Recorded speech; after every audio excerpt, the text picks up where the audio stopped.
आपका हक और हिस्सा जो है वो कोई भी जो है वो छीन नहीं सकता, कोई भी नहीं ले सकता है।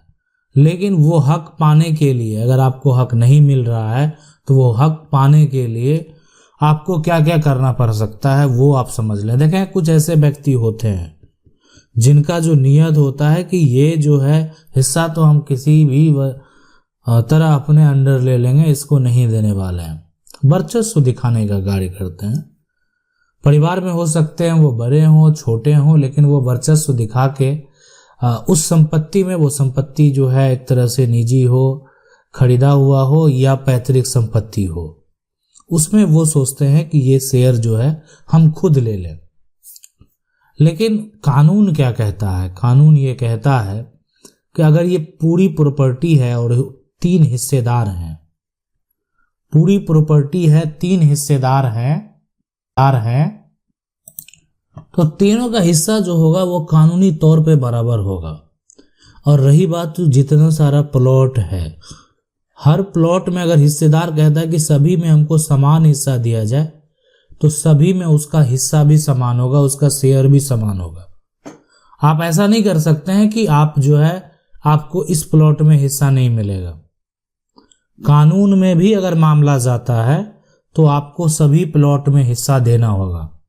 लेकिन आखिर इसको हासिल कैसे करेंगे, इसके लिए क्या क्या करना पड़ सकता है, और इसके लिए जो है शॉर्ट टर्म के लिए क्या विकल्प है? देखें, एक तो ये होता है कि जो अधिकारी बैठते हैं, जो अधिकारी का कोर्ट होता है, आप चाहें तो जो जिला के कलेक्टर होते हैं, जो एसडीएम होते हैं, है ना, एडीएम होते हैं, उनके पास भी आप अपना आवेदन भेज सकते हैं, आप अपना केस फाइल कर सकते हैं, और जो आपके साथ ऐसा करते हैं और जो आप उनको नोटिस करवा सकते हैं।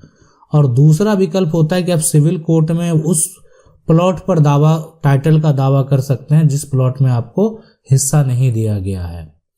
या आप चाहें तो पूरी संपत्ति पर आप पार्टीशन सूट ही कर सकते हैं, यानी आपका जो शेयर है वो आपको मिलना चाहिए, और कानूनी तौर पे आप उसको हासिल कर पाएंगे, इसीलिए कि सबका हक जो होगा वो समान होगा।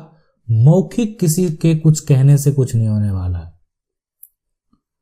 सवाल है, सर मेरे पिताजी जो है, मेरे पिताजी 3 भाई हैं, तो अब इनके पिताजी जो हैं ये 3 भाई हैं और पिताजी डेथ कर गए। वो उस समय 2 वर्ष के थे। ऐसे में जो है यहाँ पर रोलदार पेपर पर बांट कर दे दिया गया।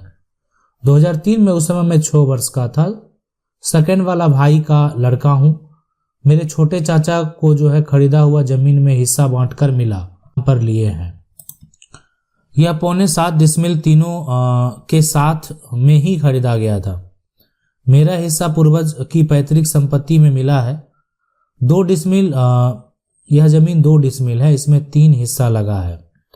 मेरे पूर्वज की पैतृक संपत्ति 60 डिसमिल जमीन है, उसमें हमें केवल धनहर कुछ जमीन दिए हैं। मैं हिस्सा मांगता हूं तो हिस्सा नहीं देते हैं और कहते हैं कि हिस्सा नहीं देंगे, तुम्हें जो करना कर लो। मैं अंचल अधिकारी के पास गया, जनता दरबार लगता है, वहां आवेदन किया। 5 बार नोटिस करने के बाद पूछताछ हुई तो मैं कहा कि नहीं दूंगा, कोर्ट से मिलेगा। भाग आए, मैं अकेला हूं, क्या करूं? देखें, आप एक बार जो है एसडीएम और एडीएम कोर्ट में के पास भी जो है आप केस फाइल कर दें, और नहीं होगा तो आप इसको जो है सिविल सूट ही दायर कर देंगे, ज्यादा सही रहेगा। कि अगर कोई व्यक्ति डायरेक्ट अब ये कह रहा है कि मैं नहीं दूंगा, तो उनको भी दिखा देना कि आप कैसे हिस्सा प्राप्त कर सकते हैं। तो आप अगर बड़े हैं, अगर ज्वाइंट बिना बंटवारा का, अगर ज्वाइंट में भी आप कुछ खरीदे हैं, तो वो भी आपको कानूनी तौर पे अपने छोटे भाई को शेयर देना होगा। या छोटे भाई के अगर कोई उत्तराधिकारी हैं, छोटे भाई नहीं है, तो उस केस में मान लेते किसी कारणवश उनकी मृत्यु हो गई है, उस केस में भी उनको अधिकार जो है मिलेगा, यानी संपत्ति में अधिकार प्राप्त होगा। सवाल है, सर मेरे दादा के नाम से 14 कट्ठा 10 धूर जमीन है, लेकिन कब्जा नहीं है, रसीद भी कट रहा है, लेकिन कटाया गया, लेकिन जो है अमीन के नापने पर 1 कट्ठा 14 धूर ही बता रहा है, तो क्या करें? देखें, अगर आपका जो है यहाँ पर जो है 14 कट्ठा यहाँ पर जो है और 10 धूर जमीन है ना, कब्जा नहीं है और रसीद भी कट रहा है, तो लेकिन अगर देखें नापने पर वो इतना बता रहा है तो वो तो कम हो गया ना। रहा है तो वो तो कम हो गया ना। अगर आपका कागज पे है ना, कागज पे है या नहीं उससे मतलब नहीं है, नक्शे में जमीन है कि नहीं है। अगर नया नक्शे में नहीं है तो पुराना से देख लें, पुराना में जमीन वो सही होगा। इसीलिए कब्जा है नहीं वो अलग बात है, उसको तो आप हासिल कर सकते हैं, लेकिन अगर त्रुटि है तो उसका सुधार तो पहले आपको कराना होगा, और साथ साथ आप चाहें तो अपना कब्जा का भी दावा कर सकते हैं। तो आप इसके लिए कोई सिविल लॉयर जो है सिविल कोर्ट में हायर करेंगे, अगर मान लेते हैं त्रुटि होगा तो सुधार कराने के लिए, और अगर किसी का कब्जा जो है तो कब्जा को खाली कराने के लिए, यही विकल्प आपके पास है। उस व्यक्ति को नोटिस जाएगा, पूछा जाएगा, कोर्ट में जवाब देना होगा कि आखिर व्यक्ति किस आधार पे कब्जा है। अगर आपका मान लेते हैं किसी प्रकार का त्रुटि है तो पहले उसका सुधार होगा, फिर आपको। सवाल है सर जी 1979 में मेरे दादाजी 57 डिसमिल जमीन रजिस्ट्री कराए थे, लेकिन जो है केवाला यहाँ पर सीका भूल गया और दाखिल खारिज मेरे पापा अभी तक नहीं कराए थे। वो जमीन अभी भी उसी आदमी के नाम से दिखा रहा है, लेकिन जमीन पर हम खेती करते आ रहे हैं, हमको क्या करना चाहिए? जमीन मेरा नाम। देखें, अगर ये 1979 में भी अगर रजिस्ट्री करवाया गया है तो आज भी आपको दाखिल खारिज के लिए जो है ना के लिए अप्लाई करना चाहिए। पहला काम अप्लाई अगर मान लेते हैं आप करने के बाद रिजेक्ट कर दिया जाता है तो फिर आप चाहे तो DCLR यानी अनुमंडल स्तर पे जो भी रेवेन्यू के ऑफिसर बैठते हैं, ठीक है, राजस्व अधिकारी बैठते हैं, भूमि संबंधित कोई अधिकारी बैठते हैं, उनके पास आपको आवेदन करना है, या जिला के जो जिला कलेक्टर है ना उनके पास भी आपको आवेदन करना है। यानी आपका अगर दाखिल खारिज को रिजेक्ट किया जाता है तब करना है, नहीं तो आपका दाखिल खारिज के लिए अप्लाई करना है और जो अंचल स्तर के अधिकारी हैं उनको आवेदन करना है कि आपका दाखिल खारिज किसी कारण बस जो है नहीं करा पाए, या उस समय उतने लोग जो होंगे वो जागरूक नहीं होंगे, तो नहीं जान रहे थे उसको, तो बहुत सारे कारण हो सकते हैं। तो आप ये प्रक्रिया करें। उसके अलावा भी बहुत सारा प्रक्रिया अगर नहीं होता, हर जगह से हार जाते हैं, तो भी विकल्प बचता है उसके बाद। लेकिन विकल्प होता है कि आप कोर्ट जाए, अपना दावा पेश करें, अपने रजिस्ट्री का दावा पेश करें, और वो कोर्ट का जब आदेश होगा उस आदेश के बाद आपका दाखिल खारिज प्रक्रिया होगा।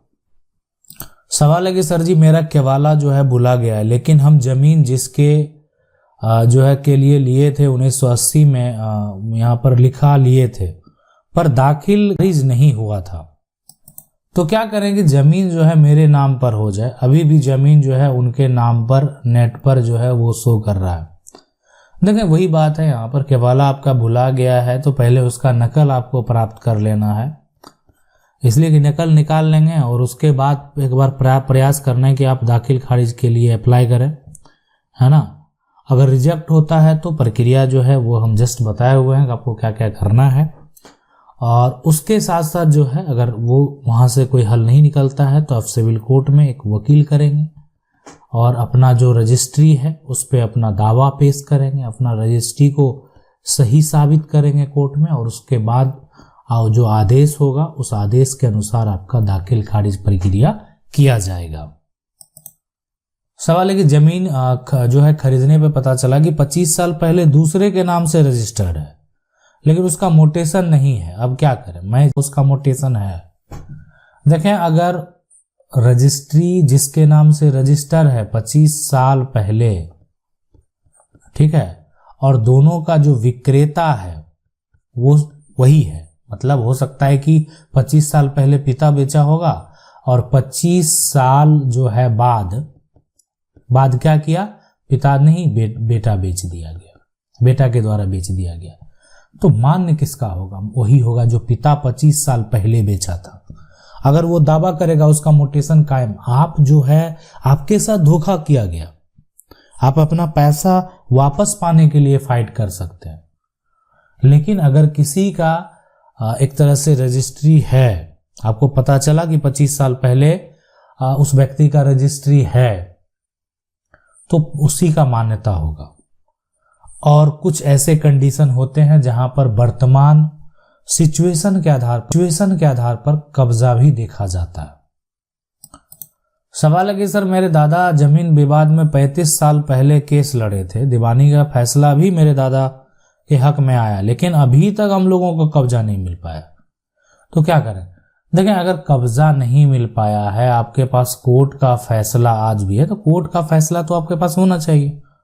तो उस आधार पे या तो मान लेते हैं दोबारा कोर्ट का जो फैसला होता है उसको अगर कोई नहीं मानता है ना, एक तो सबसे पहले लंबा समय हो गया, कोर्ट का फैसला का कोई पालन नहीं करता है, तो वो एक तरह से कोर्ट का अपमान कर रहा है। उस पर अवमानना जो है, कॉन्टेम्प्ट ऑफ, एक तरह से अवमानना याचिका भी जो है वो चलाया जाता है, कंटेम्प्ट ऑफ कोर्ट का। और उस तरह के व्यक्ति पर जो है क्रिमिनल केस भी चलाए जा सकते हैं। अगर कोई भी देखे, कोर्ट का जो फैसला होता है तो वो सरकार को भी मानना होता है। जब कोर्ट का जजमेंट होता है, सरकार को या किसी अधिकारी को, तो आम लोगों के द्वारा अगर उसको नहीं माना जाएगा तो फिर आप समझ सकते हैं कितना बड़ा समस्या उत्पन्न हो सकता है। अगला सवाल है कि सर ये कह रहे हैं कि मेरा कमेंट का आंसर दीजिए। बिल्कुल आपके कमेंट का आंसर दे रहे हैं। हम लोग का जमीन है, 30 साल से कोई कब्जा करके बैठा है, मकान भी बना लिया, हम लोग के पास सब पेपर है, हम लोग केस किए हैं, क्या वो जमीन हम लोग को मिल सकता है? अब वो 30 साल से है, अब वो किस प्रकार का व्यक्ति है? गरीब है, भूमिहीन है, उसके पास उस जमीन के अलावा कोई जमीन नहीं है, क्या सरकार के द्वारा उसको एक तरह से बंदोबस्त कर दिया गया है? कुछ ऐसा सिचुएशन है, उस केस में ही ऐसा है कि हो सकता है कि आपके पक्ष में फैसला ना हो। अन्यथा अगर आपकी संपत्ति है, आपके पास कागज है, आपका टाइटल है ना, तो आप केस जो है वो जीतेंगे, आपकी जीत तय है। सवाल है कि सर जमाबंदी खतियान मेरे दादा के नाम से है, रसीद भी दादा के नाम से कटता है, लेकिन उस जो है यहाँ पर चक्करदार के अंदर और कुछ लोगों का खतियान है, लेकिन उन सब का रसीद नहीं कटता है, तो सारा जमीन किसका होगा? देखें, एक तरह से जो आपके दादा के नाम से होगा, दादा के नाम से है ना होगा, और जिसके नाम से रसीद में जितना जमीन होगा, मतलब रसीद जो कटता होगा ना, तो रसीद में जितने सारे प्लॉट मेंशन होंगे, तो जिसके नाम से है एक तरह से उसका पूरा मालिकाना हक है उसके ऊपर। अगर मान लेते हैं जिस व्यक्ति के नाम से लैंड का रेवेन्यू जा रहा है, उसको अधिकार है कि वो इजीली उस संपत्ति को बेच सकता है। तो वर्तमान सिचुएशन अगर देखा जाए तो जिसके नाम से रसीद कट रहा है और जितने प्लॉट का कट रहा है, उन सभी का राइट उस व्यक्ति के पास है या उसके जो उत्तराधिकारी हैं उनके पास है। आशा करते हैं वीडियो अच्छा लगा होगा। वीडियो को लाइक जरूर कर दें। चैनल को पहली बार देख रहे हैं, सब्सक्राइब करके जो बेल आइकन है उसको जरूर दबा लें। मिलते हैं अगले वीडियो में, तब तक के लिए जय हिंद।